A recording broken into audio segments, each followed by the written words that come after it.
नमस्कार दोस्तों, पीसीएस गुरुजी का स्वागत है। दोस्तों, अगर आपने ये वीडियो देखना शुरू कर दिया है तो इसके दो कारण हो सकते हैं। पहला कि आप भविष्य में अपने आप को आईएएस पीसीएस बनता हुआ देखना चाहते हैं, और दूसरा हो सकता है अभी आपने 12th पास किया है और ग्रेजुएशन स्टार्ट किया है, या फिर जस्ट आपका ग्रेजुएशन कंप्लीट हुआ है। दोस्तों, इस वीडियो में आपको आईएएस पीसीएस की तैयारी बिल्कुल बेसिक से कैसे की जाए। एक ऐसा स्टूडेंट जिसने 12th पास किया है और वो भविष्य में अपने आप को आईएएस पीसीएस बनता हुआ देखना चाहता है, वो अपनी तैयारी कैसे करेगा, इस मैटर पे पूरी जानकारी दी जाएगी कि आईएएस पीसीएस होता क्या है, पैटर्न क्या है, तैयारी कैसे करें, और सबसे इंपॉर्टेंट कि क्यों कुछ लोग आईएएस पीसीएस बन जाते हैं और क्यों कुछ लोग कभी भी आईएएस पीसीएस नहीं बन पाते।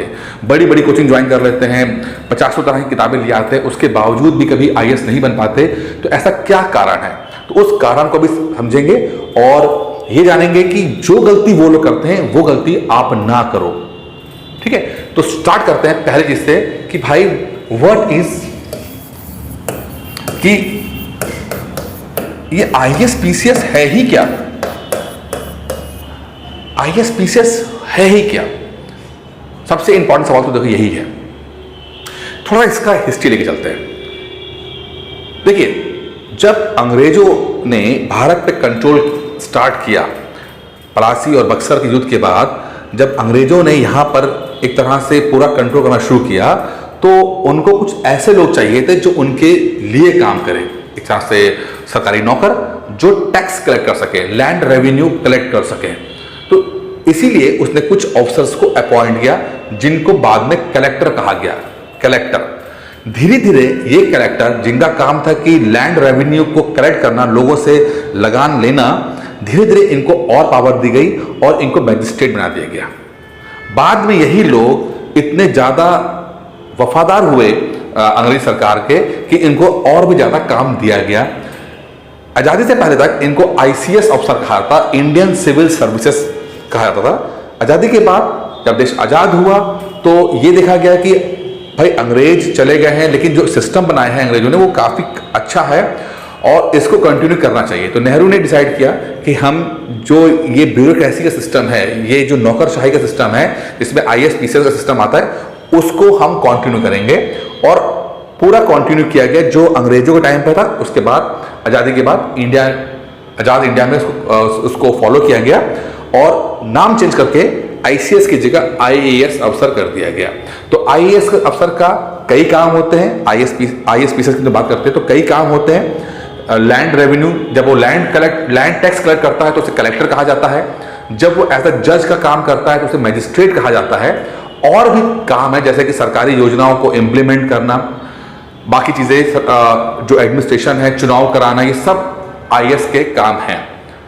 सेंट्रल गवर्नमेंट में सेंटर लेवल पर आईएएस होते हैं, स्टेट लेवल पर पीसीएस होते हैं। जो काम आईएएस सेंटर लेवल पे करता है वही काम पीसीएस स्टेट लेवल पे करता है। अमूमन पीसीएस जो होते हैं वो आईएएस के अंडर में आते हैं और आईएएस वगैरह जो पॉलिसीज बनती है पीसीएस ऑफिसर के माध्यम से ही एग्जीक्यूट करते हैं, या कि जो पब्लिक में जो भी काम होना होता है वो पीसीएस ऑफिसर के माध्यम से किया जाता है। तो ये हो गया आपका कि व्हाट इज आईएएस पीसीएस। तो ये वो ऑफिसर्स हैं जो सरकारी काम करते हैं, मिलकर काम करते हैं। आईएएस सेंटर लेवल पर, पीसीएस स्टेट लेवल पर काम करता है। ठीक है, और कई डिपार्टमेंट में, अलग अलग डिपार्टमेंट में काम किया जाता है। अच्छा, अब दूसरा सवाल ये आता है कि भाई किसी को अगर आईएएस बनना होगा तो सबसे पहले ये जानना जरूरी है कि पैटर्न क्या होता है। पैटर्न क्या है, ये आईएएस पीसीएस का पैटर्न क्या है, किस तरह पढ़े। तो आपको मैं आज बहुत ही बेसिक बात बताऊंगा कि आईएएस का या पीसीएस का, अगर पीसीएस की बात करते हैं तो यूपी पीसीएस की बात करते हैं, तो उनका पैटर्न कैसे है। वैसे पीसीएस में चूंकि अलग अलग स्टेट के पीसीएस होते हैं, यूपी का हो गया, हरियाणा का हो गया, बिहार का हो गया, तो पीसीएस के पैटर्न में थोड़ा बहुत बदलाव है। लेकिन मैं यहां पर आपको आईएएस का पैटर्न डिस्कस करूंगा। आप अलग अलग स्टेट्स के हो सकते हैं, तो आप देख लीजिएगा कि आपके स्टेट में पीसीएस का किस तरह से पैटर्न होता है। तो पहले ये समझते हैं कि पैटर्न क्या है। देखिए, 3 स्टेजेस में आपका होता है, 3 स्टेजेस होती हैं, 3 स्टेजेस होती हैं। ठीक है, पहला स्टेज होता है प्री, ठीक है। अब प्री में क्या होता है इसको समझते हैं। पहला स्टेज है प्री। आईएएस में प्री में 2 एग्जाम होते हैं। पहला एग्जाम होता है आपका जिसको हम बोलते हैं जीएस, पेपर 1 में जीएस, ठीक है। अब जीएस का मतलब क्या होता है? अब जीएस का मतलब होता है जनरल साइंस, जनरल स्टडीज, जिसमें आपका हिस्ट्री, पॉलिटी, साइंस, एनवायरनमेंट, ठीक है, आपका इकोनॉमिक्स, ये सब करंट अफेयर्स, ये सब आपके एग्जाम में पूछे आते हैं। तो पहला पेपर जीएस का होता है जिसमें आपका history, polity, science, environment, economics, current affairs आपसे पूछे आते हैं। जीएस का पेपर होता है 200 नंबर का जीएस का पेपर होता है। जो मेरिट बनती है वो इस पेपर से बनती है। 100 क्वेश्चन आएंगे, इसमें ये सब पूछा जाएगा, मेरिट बनेगी इसके ऊपर बनेगी। जिस दिन आप पेपर देने जाओगे प्री का, उस दिन आपके 2 पेपर होंगे। सुबह के शिफ्ट में ये पेपर होगा और शाम के शिफ्ट में आपका दूसरा पेपर होगा जिसको हम बोलते हैं सी सैट। ये एक तरह का एप्टीट्यूड टेस्ट है जिसके अंदर थोड़ा सा मैथ्स आता है, थोड़ा सा रीजनिंग आता है, थोड़ा सा हिंदी आता है, थोड़ा सा इंग्लिश आता है, थोड़ा सा कम्युनिकेशन आता है, ठीक है, थोड़ा है। ये जो सी सैट का पेपर होता है ये एक क्वालिफाइंग इन नेचर है, यानी कि इसको सिर्फ 33% नंबर के माध्यम से पास किया जा सकता है। 33% नंबर लाने पड़ते हैं, लेकिन इसको क्वालिफाई करना पड़ता है। अगर आपके 33% नंबर इस एग्जाम में नहीं आएंगे तो ये वाला कॉपी चेक नहीं होगी। तो पहले इसको क्लियर किया जाता है, फिर इसमें आता है। लेकिन जो मेरिट बनती है, मान लो सबके ये सी सैट क्लियर हो गया, लेकिन जो मेरिट बनेगी वो जीएस से बनती है कि भाई 200 में से 105 कट ऑफ गया कि 104 कट ऑफ गया, वो ये डिसाइड करता है। ये जो करता है ये खाली आपका एप्टीट्यूड से क्वालिफाइंग 33% नंबर से आपको पास करना पड़ता है। 33% नंबर आपको इसमें लाने पड़ते हैं। 33% नंबर, 80 नंबर का क्वेश्चन होता है, 80 नंबर का पेपर होगा जिसमें से 33% नंबर आपको लाने पड़ते हैं। इसके अंदर 33% नंबर आपको लाने पड़ते हैं। तो प्री में जैसे मैंने आपको 3 स्टेज बताए थे, तो पहला स्टेज प्री का है। प्री में 2 पेपर, जीएस का पेपर सुबह के शिफ्ट में और शाम के शिफ्ट में सी सैट के पेपर। जीएस का मतलब history, polity, economics, science, environment, current affairs, और इसमें मेरिट बनती है। और पेपर 2 जो दोपहर में लोगे पेपर 2 कहलाता है। इसका मतलब होता है सी सैट। सी सैट में आपका maths, reasoning, Hindi, English, communication होता है। 80 नंबर का पेपर होगा और इसमें 33% नंबर लाने पड़ेंगे। ये आईएएस का पैटर्न बता रहा हूं मैं, पीसीएस की बात नहीं कर रहा हूं मैं, ठीक है। अब अलग अलग स्टेट में अलग अलग तरह के पीसीएस होते हैं, तो वो आपको ध्यान देना है। अच्छा, अब आपने प्री का एग्जाम क्रैक कर लिया, अब आते हो आप मेंस के पेपर में। तो मेंस के पेपर में हम देखते हैं मेंस में क्या है। मेंस में पहले आपके 4 पेपर होंगे जीएस के। जीएस 1 नाम है, ठीक है, जीएस 2, जीएस 3 और जीएस 4, ठीक है। ये 4 पेपर होंगे जीएस के, और ये चारों पेपर जो होते हैं वो डिस्क्रिप्टिव होते हैं, यानी कि लिखने वाले पेपर होते हैं। ऐसे वाले गोले बनाने वाले नहीं होंगे, लिखने वाले पेपर होंगे। जीएस 1, 2, 3, 4। वैसे तो इनका सबका अपना अपना सिलेबस दिया गया है जिसको डिटेल में पढ़ना है, लेकिन मैं मोटा मोटा आपको यहां बताता हूं कि वो पूछते क्या है। जैसे जीएस 1 में आपका हिस्ट्री पूछ लेंगे और ज्योग्राफी पूछ लेते हैं। जीएस 2 में आपका पॉलिटी हो गया, ठीक है, थोड़ा सा इंटरनेशनल अफेयर्स हो गया, इंटरनेशनल रिलेशन हो गया। जीएस 3 में आपका इकोनॉमिक्स हो गया, आपका एनवायरनमेंट हो गया, साइंस हो गया, ठीक है, ये सब पूछते हैं। और जीएस 4 में आपका एथिक्स हो गया, ठीक है। ये आपके जीएस के 4 पेपर हो जाते हैं, ठीक है। 200 नंबर के पेपर होते हैं, 200 पेपर के होंगे, और ये डिस्क्रिप्टिव होते हैं। डिस्क्रिप्टिव यानी कि आपको लिखना पड़ेगा आपको आंसर। 200 नंबर के 125 नंबर वर्ड्स की लिमिट होगी, 200 नंबर की वर्ड की लिमिट होगी, तो डिस्क्रिप्टिव है 200 नंबर का हो गया, ठीक है। दूसरा क्या है, 4 पेपर हो गए, ठीक है। उसके बाद क्या होगा, उसके बाद आपको ऑप्शनल देना पड़ता है। ऑप्शनल पेपर ये क्या चीज है, समझते हैं इसको। ऑप्शनल क्या है, देखिए एक लिस्ट दी है यूपीएससी ने, कमीशन ने एक लिस्ट दी हुई है, उसमें कुछ सब्जेक्टों के नाम हैं, जैसे हिस्ट्री, पॉलिटिकल साइंस, एनवायरनमेंट नहीं, ज्योग्राफी, मैथमेटिक्स, फिजिक्स, केमिस्ट्री, ठीक है, कॉमर्स। इस तरह से लगभग 28 से 30 सब्जेक्टों की लिस्ट है, और आपको एक सब्जेक्ट चूज करना पड़ता है। आप हो सकता है हिस्ट्री चूज कर लो, आप पॉलिटिकल साइंस चूज कर लो, पब्लिक एडमिनिस्ट्रेशन चूज कर लो, ठीक है, जो भी चाहें आप एक सब्जेक्ट चूज कर सकते हो। जरूरी नहीं है कि वो सब्जेक्ट आपने ग्रेजुएशन में लिया हो सकता है आपका ग्रेजुएशन में हो सकता है ना हो, ठीक है, कोई मैटर नहीं करता, लेकिन आपको एक सब्जेक्ट चूज करना पड़ता है। तो कोई भी एक सब्जेक्ट चूज कर लीजिएगा और उसके 2 पेपर होंगे, ऑप्शनल के 2 पेपर होंगे, पेपर 1 और पेपर 2, ठीक है। एक ऑप्शनल के यानी हिस्ट्री लिया तो हिस्ट्री 1 और हिस्ट्री 2, ठीक है। पब्लिक एडमिनिस्ट्रेशन लिया तो पब्लिक एडमिनिस्ट्रेशन 1, एडमिनिस्ट्रेशन 2, ठीक है। तो ऑप्शनल के आपके 2 पेपर होंगे, एक सब्जेक्ट चूज करना पड़ेगा। जरूरी नहीं है ग्रेजुएशन आपने उससे किया हो या ना किया हो या बैकग्राउंड कुछ हो या ना हो, इससे कोई मैटर नहीं करता, ठीक है। अब आपके 4 पेपर हो गए जीएस के, 2 पेपर हो गए आपके ऑप्शनल के, साथ में आपका एक पेपर होता है एसे का। किसका होता है? एसे। आपको 2 एसे लिखने पड़ते हैं, आपको 2 ऐसे निबंध जो हैं लिखने पड़ते हैं। आपको अपनी लैंग्वेज चूज करनी पड़ती है, हिंदी चूज करेंगे, इंग्लिश चूज करेंगे और उस पर आप लिखते हैं इसके अंदर, ठीक है। अब ये तो हो गए आपके 4, 2, 5, 6 और एक 7 पेपर कुल हो गए आपके। अब आपके 2 पेपर और होते हैं, ठीक है। ये 7 पहले तो देखिए 7 जो हैं, जैसे 4 पेपर जीएस के, 2 ऑप्शनल के, 1 एसे का, तो कुल 7 पेपर हो गए आपके। इनसे आपके नंबर जोड़े जाएंगे और बनाया जाएगा, मेरिट बनाई जाएगी, ठीक है। लेकिन 2 पेपर आपको और देने पड़ते हैं एक्स्ट्रा, ये क्वालिफाइंग है, मेंस की बात क्वालिफाइंग है। एक पेपर है आपका इंग्लिश का और दूसरा पेपर है आपका हिंदी का, ठीक है। क्वालिफाइंग पेपर है, यानी कि आपको क्वालिफाई करना पड़ता है। इंग्लिश के पेपर भी होता है और हिंदी का पेपर भी होता है, इसमें क्वालिफाई करने के लिए होता है। ये नंबर नहीं जुड़ते हैं, इसे क्वालिफाई करना पड़ता है इसके अंदर, ठीक है। नंबर जुड़ेंगे जीएस 1, 2, 3, 4, ऑप्शनल 1, ऑप्शनल 2 और एसए से, और क्वालिफाई करने के लिए पेपर देना पड़ेगा इंग्लिश और हिंदी का। कुल 9 पेपर हो जाएंगे आपके, कुल 9 पेपर हो जाएंगे। ये आईएएस की बात करो, पीसीएस में अलग अलग पैटर्न है, तो इसको अपने हिसाब से देख लीजिएगा, ठीक है। ये आपका हो जाएगा।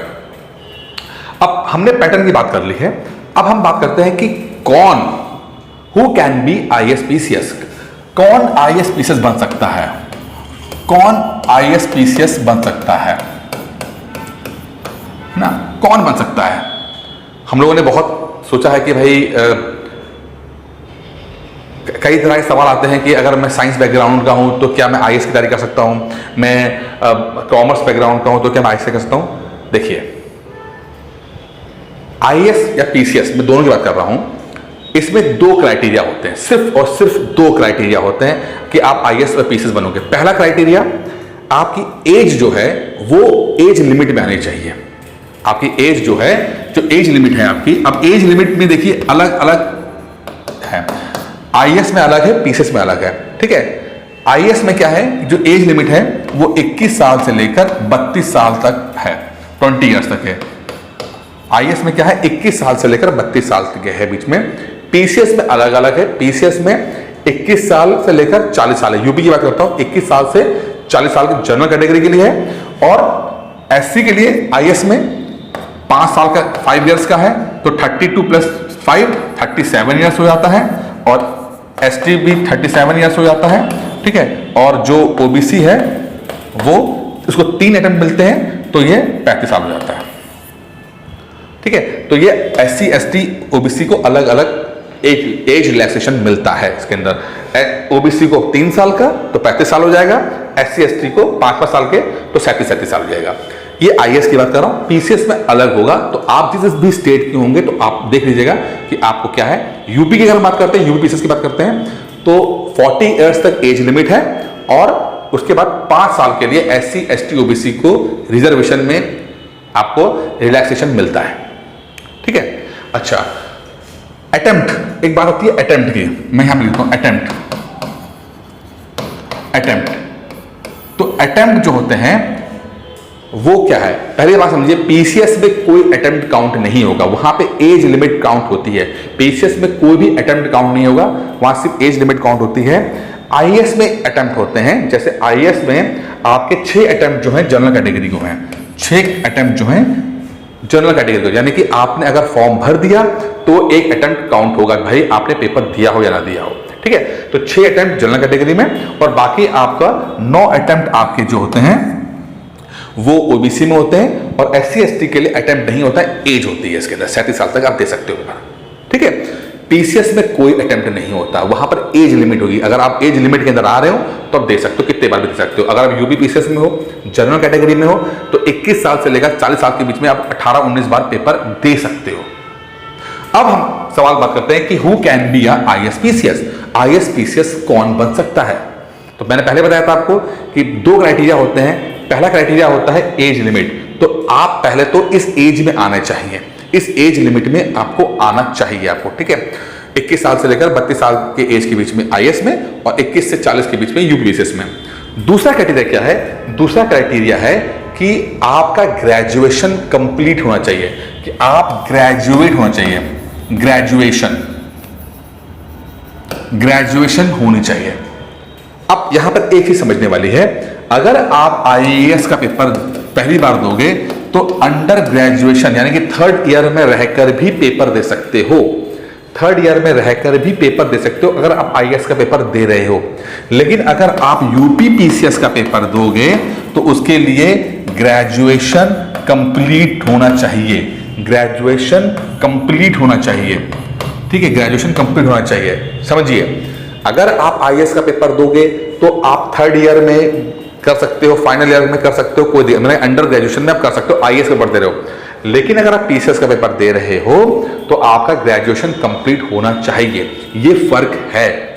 तो PCS कौन दे सकता है? ISPCS आपकी एज लिमिट में, आप एज लिमिट में आ रहे हो, और दूसरा आपका ग्रेजुएशन हो। अब ग्रेजुएशन का मतलब आपने साइंस से किया हो, कॉमर्स से किया हो, हिस्ट्री से किया हो, पॉलिटिक्स से किया हो, आर्ट से किया हो, किसी से भी किया हो, म्यूजिक से किया हो, कोई मैटर नहीं करता। कोई भी मिनिमम परसेंटेज नहीं है सिवाय इसके कि आप बस पास हो जाओ। खाली पासिंग मार्क्स मैटर करते हैं। क्या? पासिंग मार्क्स मैटर करते हैं। ग्रेजुएशन में कितने परसेंटेज बनते हैं कोई मैटर नहीं करता, कोई एक्स्ट्रा नहीं है, सिर्फ पास होना जरूरी है। इस बात को समझिएगा, एज लिमिट और पासिंग मार्क्स 2 चीजें होनी चाहिए आपके अंदर, बस, और कुछ नहीं होना चाहिए इसके अंदर, ठीक है। तो कोई भी जो इस वीडियो को देख रहा है और जिसमें थोड़ा भी इंटरेस्ट है और एज लिमिट में आ रहा है और ग्रेजुएट है, तो वो ISPCS बन सकता है, कोई दिक्कत नहीं है, भले ही आपके 33-35% ही नंबर क्यों ना आए हों, ठीक है। ये क्लियर हो गया? चलिए अब हम आगे चलते हैं। हमने ये पढ़ लिया कि भाई ISPCS क्या है, व्हाट इज ISPCS। दूसरा हमने पढ़ा कि पैटर्न क्या है। तीसरा हमने पढ़ा कि कौन कौन ISPCS बन सकते हैं। अब सबसे इंपॉर्टेंट है कि भाई क्यों ऐसा होता है कि कुछ लोग तो ISPCS बन जाते हैं बट कुछ लोग ISPCS नहीं बन पाते। अब इस बात पे समझते हैं जो कि बहुत इंपॉर्टेंट है। अभी तक जो इस वीडियो पे अभी तक बने हुए हैं तो उनके लिए मैं कहूँगा कि आप लोग सीरियस कैंडिडेट हो, बहुत अच्छी बात है। इस वीडियो को अब और थोड़ा देख लीजिएगा एक्स्ट्रा, क्योंकि आपकी समस्या का सबसे बड़ी समस्या जो है उसका समाधान इस वीडियो में मिलने वाला है। तो अभी तक अगर आपने वीडियो को देखा है तो बहुत अच्छी बात है, थोड़ा सा और फोकस के साथ अब देखिएगा। सवाल ये है कि क्यों कुछ लोग ISPCS बन जाते हैं और कुछ लोग कभी भी ISPCS नहीं बन पाते। इस बात को समझते हैं, ऐसा क्या कर रहे हैं कुछ लोग जो ISPCS बन जाते हैं। मैं इसके ऊपर एक केस स्टडी लेता हूं और एक व्यक्ति का मैं यहां पर मैं अपनी बात रखूंगा और उनका मैं केस स्टडी दूंगा। मैं वह है टीना डायबी, 2015 की IAS टॉपर है, 2015 की IAS टॉपर है टीना डायबी मैडम। टीना डायबी मैडम है, ये 2015 की IAS टॉपर है। इनकी केस स्टडी के माध्यम से मैं अपनी बात समझाने की कोशिश करूंगा कि इन्होंने ऐसा क्या किया कि भाई ये 21 साल की उम्र में फर्स्ट अटेम्प्ट में 21 साल की उम्र में फर्स्ट अटेम्प्ट में ये IAS टॉप कर गई। IAS बनी नहीं, IAS टॉप कर गई। और इनके और सेकंड नंबर पे जो व्यक्ति रहा, उन दोनों के बीच में 50 नंबर का गैप था, 50 नंबर का गैप था, ठीक है। तो इनका केस स्टडी के माध्यम से जो उन्होंने किया मैं आज आपको वही बताने जा रहा हूं आपको। तो ये बहुत इंपॉर्टेंट है, इस चीज को समझने की कोशिश कीजिएगा। टीना डायबी की सफलता का जो मेन कारण है, जो मेन सफलता का जो मूल मंत्र है वो है अर्ली स्टार्ट में, अर्ली स्टार्ट। जितनी जल्दी हो सके शुरू करना, जितनी जल्दी हो सके। समझे इस बात को।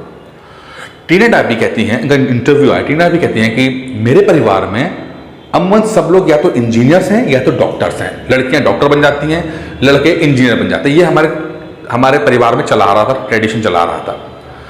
जब मुझे लगा कि मुझे इंजीनियर या डॉक्टर नहीं बनना, मुझे आईएएस अफसर बनना है, तो मुझे ऐसे सब्जेक्ट लेने थे जो फायदा करते।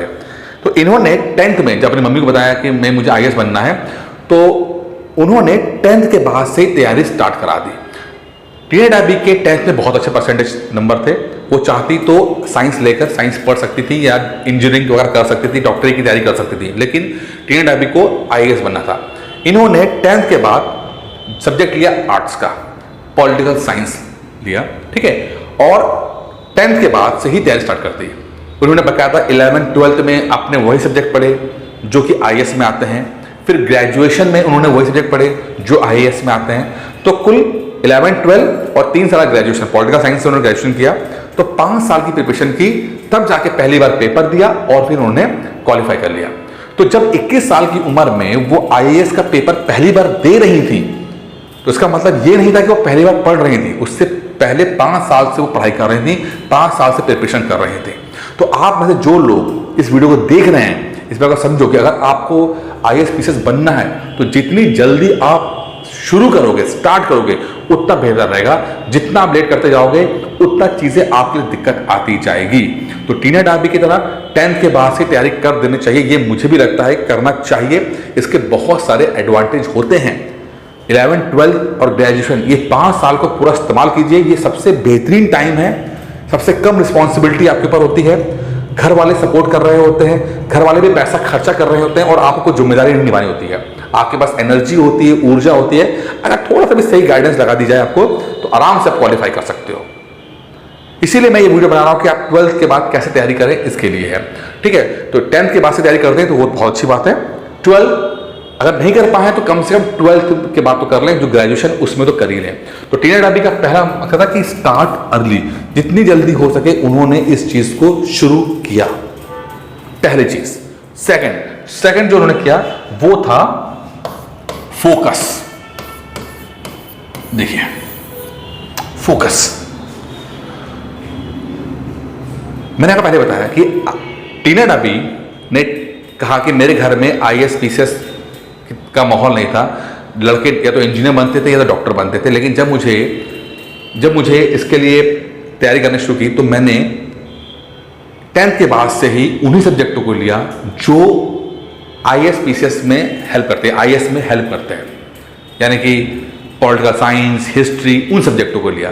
तो शुरू से ही उनका फोकस पूरा क्लियर था। उन्होंने कोई वाया वाली जिंदगी होती है ये कभी नहीं किया कि पहले हम इंजीनियर बन जाते हैं, डॉक्टर बन जाते हैं, उसके बाद 4 साल 5 साल वहां लगाएंगे, उसके बाद तैयारी करना शुरू करेंगे। ऐसा नहीं, उन्होंने बिल्कुल फोकस रहा कि मुझे आईएएस बनना है तो आईएएस बनना है। फिर 10th के बाद 11 12 ग्रेजुएशन में वो सिर्फ उसी माइंडसेट के साथ पढ़ाई की। उन्होंने दुनिया क्या कर रही है मैटर नहीं करता। उनके दोस्त लोग जो उनसे कम नंबर लाए होंगे 10th में, उन्होंने इन साइंस ले ली, उन्होंने इंजीनियरिंग डॉक्टर की पढ़ाई स्टार्ट कर दी, उन्होंने टीना डाबी से पहले सेटलमेंट करना शुरू कर दिया होगा, वो आईआईटी में चले गए होंगे, एनआईटी में चले गए होंगे, नीट क्वालिफाई कर लिया होगा। लेकिन टीना डाबी फोकस नहीं की, क्योंकि उन्हें ना डॉक्टर बनना था ना इंजीनियर बनना था, उनको बनना था आईएएस। तो उन्होंने अपने आप फोकस रखा, ठीक है। वो डाइवर्ट नहीं हुई, वो दोस्तों के सक्सेस से डाइवर्ट नहीं हुई। क्योंकि जब टीना डाबी 12th में होंगी ना, जब ग्रेजुएशन कर रहे होंगे आर्ट्स से, उस समय उनके दोस्त लोग आईआईटी में क्वालिफाई कर रहे होंगे, तो उनको अप्रिशिएट लोग कर रहे होंगे। तो उनकी सफलता में वो डाइवर्ट नहीं हुआ। ये नहीं कि छोड़ के वही करने लगे जो उनके दोस्त कर रहे हैं, नहीं, यही समझना है। फोकस करना पड़ेगा आपको।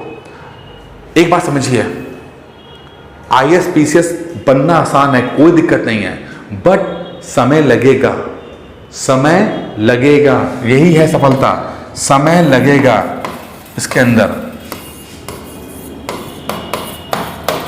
समय लगेगा।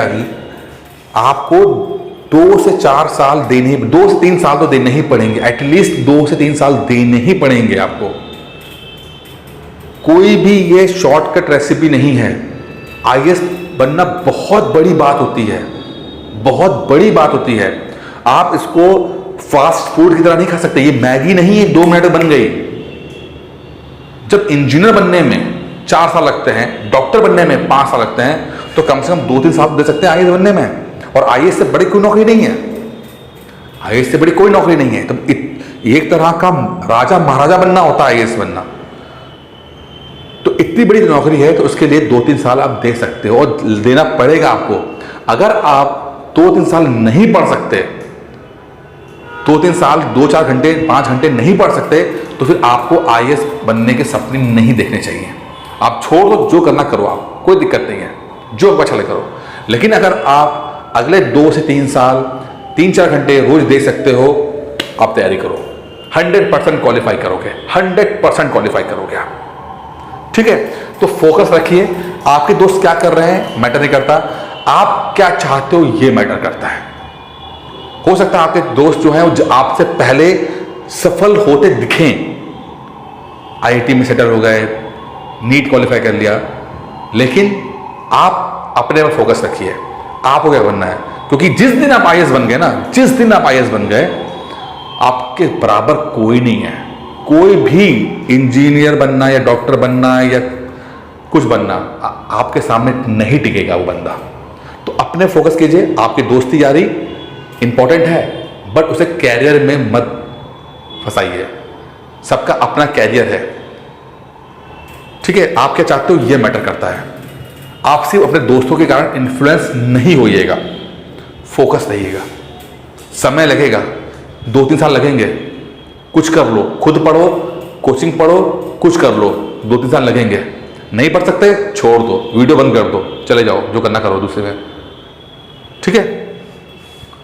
अब तीसरा जो है वो है सबसे इंपॉर्टेंट, एक ट्रिक है, ये सबसे इंपॉर्टेंट है कि सेम सब्जेक्ट इन ग्रेजुएशन। क्या बोल रहा हूं, टीना डाबी ने क्या किया, 10th के बाद 11th में पॉलिटिकल साइंस ले ली। पॉलिटिकल साइंस टीना डाबी ने 11th में पॉलिटिकल साइंस पढ़ी, 12th में पॉलिटिकल साइंस पढ़ी, अपने ग्रेजुएशन में पॉलिटिकल साइंस पढ़ी, और पॉलिटिकल साइंस से ही उन्होंने अपना ऑप्शन लिया जो आईएएस में काम आया। टीना डाबी ने वही सब्जेक्ट पढ़े जो आईएएस में काम आते हैं। कोई भी हिस्ट्री, कोई भी साइंस के सब्जेक्ट एक्स्ट्रा नहीं पढ़े, जो एग्जाम में आते हैं उतना पढ़ा, बाहर से कुछ नहीं पढ़ा। अपने को आपको फोकस रखा, जो सब्जेक्ट आते हैं काम वही पढ़े। अब जैसे आप मान लो 12th पास किया है और आपको समझ में नहीं आ रहा कि ग्रेजुएशन में क्या सब्जेक्ट लिया जाए। अगर आपका सपना आईएएस बनना है तो आप हिस्ट्री, पॉलिटी, ज्योग्राफी, इन सब्जेक्ट को लीजिए, या सोशियोलॉजी भी ले सकते हैं एज ऑप्शनल सब्जेक्ट। तो 4-5 सब्जेक्ट हैं जो बहुत काम आते हैं आईएएस के अंदर। तो हिस्ट्री को लीजिएगा, पॉलिटी लीजिएगा, ज्योग्राफी लीजिएगा, पॉलिटिकल साइंस लीजिएगा, सोशियोलॉजी लीजिएगा। ये सब्जेक्ट्स आपको काफ़ी काम आएंगे। और अगर आपने ग्रेजुएशन में इसको पढ़ा तो ये अपने आप तैयार हो जाएंगे, तो आपकी तैयारी अपने आप आईएएस की तैयारी होना शुरू हो जाएगी, ठीक है। भले ही आपका बैकग्राउंड कुछ भी रहा हो, आपने हो सकता साइंस से किया हो, लेकिन अब आप आईएएस बनना चाहते हो तो सब्जेक्ट चेंज कर सकते हो, कोई दिक्कत नहीं। वो लोग जो इंजीनियर हैं इस समय तैयारी कर रहे हैं, तो वो भी होपलेस ना हो। जैसे मैंने पहले कहा कि ठीक कि सिर्फ 2 ही क्राइटेरिया हैं इसके आईएएस बनने के। पहला कि आपकी एज लिमिट होनी चाहिए, और दूसरा ग्रेजुएशन कंप्लीट होनी चाहिए। तो अगर आप ग्रेजुएशन कर रहे हैं, जैसे बीटेक कर रहे हैं या डॉक्टरी कर रहे हैं, तो भी ठीक है। बेस्ट नहीं बोलूंगा, क्योंकि बेस्ट तो होता है कि आप 10th के बाद से ही आराम से अपना उसी ट्रैक पर पढ़ाई करो। लेकिन अगर उस समय कोई गाइड करने वाला नहीं था तो भी ठीक है, अब आप तैयारी कर सकते हो। हो सकता है इंजीनियरिंग कर रहे हो तो अब आप तैयारी कर लो, कोई समस्या नहीं है। 3-4 साल आपको मिलते हैं ग्रेजुएशन अपना बीटेक के अंदर, उसका पूरा इस्तेमाल कीजिए, पूरा इस्तेमाल कीजिए, उस समय का पूरा इस्तेमाल कीजिए। अगर ये समय मिस हो जाएगा तो जिंदगी भर आप रोगे, क्योंकि इतना बेहतरीन समय कभी और नहीं मिलने वाला, ठीक है। तो ये आपका हो गया। अब आता है सबसे इंपॉर्टेंट सवाल कि भाई कोचिंग करें या सेल्फ स्टडी करें। कोचिंग से तैयारी करें या सेल्फ स्टडी करें। सिंपल सी बात बता रहा हूं मैं आपको, सिंपल सी बात। अगर आपके घर में आपके मम्मी पापा, बड़े भाई बड़ी बहन, चाचा ताऊ, फूफा मौसा, ये 4-5 जो 10 लोग होते हैं खास लोग, उन्होंने कभी आईएएस की तैयारी की है और उसमें थोड़ी बहुत सफलता प्राप्त की है, प्री निकल गया, मेंस निकल गया, नहीं भी पूरी तरह से आईएएस बने, पीसीएस बने, लेकिन थोड़ा बहुत तैयारी की है, तो चुपचाप उनके पास जाइए, हाथ जोड़ कर बोलिए कि आप मुझे गाइड करो और जो वो गाइड करेंगे आप उसको फॉलो करो, आप आराम से सेल्फ स्टडी कर ले जाओ, कोई दिक्कत नहीं है। जो आपके रिश्तेदार बोले, अगर उन्होंने सफलता प्राप्त की है, ईमानदारी से पढ़ाई किया है और आपकी वो हेल्प करना चाहते हैं, तो उनकी बात सुनिए, सेल्फ स्टडी कीजिए, बहुत आराम से तैयारी हो जाएगी। 2-3 साल का समय लगेगा लेकिन हो जाएगा, स्टेप बाय स्टेप वो बताएंगे, आप उन्हें फॉलो कर लेना।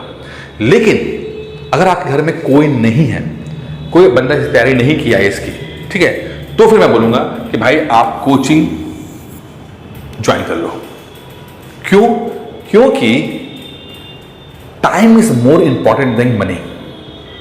Time is more important than money. Coaching से पैसा खर्चा करके आप वो सब प्राप्त कर सकते हो जो आपके पास नहीं है, जैसे गाइडेंस। पढ़ना है तो क्या पढ़ना है, कैसे पढ़ना है, अगर पढ़ते समय डाउट आएंगे तो किससे पूछोगे? सिर्फ YouTube पे सर्च तो नहीं कर सकते ना, YouTube पे तो इस तरह के वीडियो चल सकते हैं। तो अगर आपके पास घर में बनाने वाला कोई नहीं है तो फिर मैं कहूंगा कि आप किसी भी अच्छी कोचिंग को ज्वाइन करें, ऐसी कोचिंग को ज्वाइन करें जो आपके साथ समय दे सके। क्योंकि मुझे हमेशा लगता है कि लोग बड़े बड़े ब्रांड के नाम पे जाते हैं जहां पर गाइडेंस देखिए, सफलता के लिए सिर्फ जरूरी नहीं है कि ब्रांड बड़ा ब्रांड होगा तो ही आपको सफल कराएगा। इंपॉर्टेंट यह है कि शुरुआत में जब आपको प्रॉब्लम आएगी, क्योंकि जब आप पढ़ना शुरू करोगे तो दिक्कतें आएंगी जरूर, तो उस समय क्या वो आपके साथ है? क्या आपकी हैंड होल्डिंग हो रही है? क्या वो आपको बिठाकर मैन टू मैन सामने टू सामने बैठ के आपसे डिस्कस कर रहा है? क्योंकि दिक्कतें तो आएंगी। अब समझ लो, शुरू में तो कुछ भी पढ़ लो, कितने भी इंटेलिजेंट अपने आप को समझते क्यों ना हो, पढ़ोगे तो प्रॉब्लम आएगी। उस समय कौन आपकी हेल्प करेगा? ऐसा तो नहीं है कि खाली क्लास में लेके 200 बच्चे बैठे हुए बोल दिया और समझ में कुछ नहीं आया, तो वो चीज़ नहीं होनी चाहिए। ऐसी कोचिंग को ज्वाइन करो जहां पर अगर आप कुछ पैसा दो तो वहां से आपको कुछ रिटर्न्स मिले, कुछ सपोर्ट मिले। ठीक है, तो फिर रिपीट कर रहा हूं, अगर कोई घर में कोई है तो सेल्फ स्टडी, और घर में नहीं है तो कोचिंग कीजिए, लेकिन स्टार्ट जरूर कीजिए आप लोग। ठीक है, क्योंकि समय निकल जाएगा तो यार समय ही वापस नहीं आएगा, बाकी सब कुछ वापस आ जाता है। अब जो लोग IAS की तैयारी करना चाहते हैं और जो लोग अभी तक वीडियो देख चुके हैं उनके लिए बोल रहा हूं, अगर आप 12th पास कर चुके हैं, ग्रेजुएशन में हैं, अभी पास किया 12th या अभी 1-2 साल हो चुके हैं, तब मैं आपसे कहूंगा कि अगर आपके घर में कोई भी हेल्प करने वाला नहीं है तो एक ऑनलाइन कोर्स हम आपको प्रोवाइड कर रहे हैं, आप वो ज्वाइन करो। ऑनलाइन कोर्स है फॉर IAS PCS, कंबाइंड का रहेगा, लगभग ये 1 ईयर का फाउंडेशन कोर्स है। ये फाउंडेशन कोर्स है ये, ठीक है। ऑनलाइन भी है, ऑफलाइन भी है। ऑफलाइन कहाँ है? लखनऊ में। ऑफलाइन कहाँ है?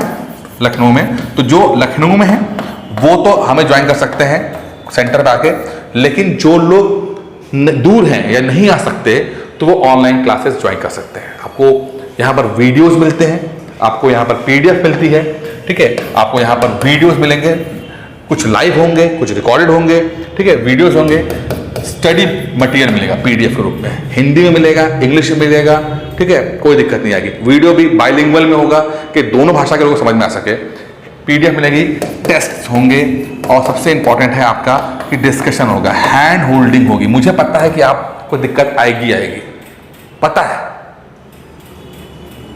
एक कॉल में आपसे बात की जाएगी, आपको फिक्स टाइम दिया जाएगा, रोज आपसे बात की जाती है, ठीक है, बात की जाएगी, डिस्कशन किया जाएगा, आपको भटकने नहीं दिया जाएगा। मुझे पता है जिस एज में IAS PCS की तैयारी करने का सबसे बेस्ट एज है, वही एज घूमने फिरने की भी होती है, सबसे ज़्यादा मन विचलित होता है। तो ये हमारी जिम्मेदारी है। इतने बच्चों को पढ़ा चुके हैं यार, 10,000 बच्चे से ज़्यादा बच्चे पढ़ चुके हैं, तो उनको हैंडल कैसे किया है वैसे किया जाएगा।